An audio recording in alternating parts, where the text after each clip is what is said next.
Fijando la mirada.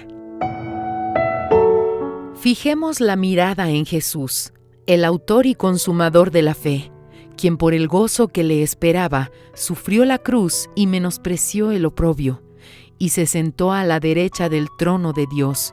Por lo tanto, consideren a aquel que sufrió tanta contradicción de parte de los pecadores, para que no se cansen ni se desanimen. Hebreos capítulo 12, versículo 2 y 3. Al fijar la mirada en el Señor Jesús, usted no permite que sus ojos se desvíen, no permite ser engañado por la aparente fuerza de la oposición que se levanta.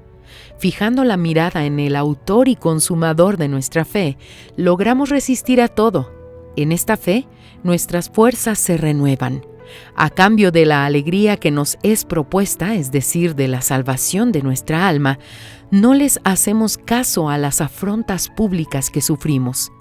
Si fuerais del mundo, el mundo amaría lo suyo, pero porque no sois del mundo, antes yo os elegí del mundo, por eso el mundo os aborrece. Acordaos de la palabra que yo os he dicho: el siervo no es mayor que su señor. Si a mí me han perseguido, también a vosotros os perseguirán. Si han guardado mi palabra, también guardarán la vuestra. Esto está en Juan capítulo 15, versículos 19 y 20. Las religiones pintan un Jesús sufrido, que despierta pena. Si tuviéramos que mirar a ese personaje, no nos inspiraría nada.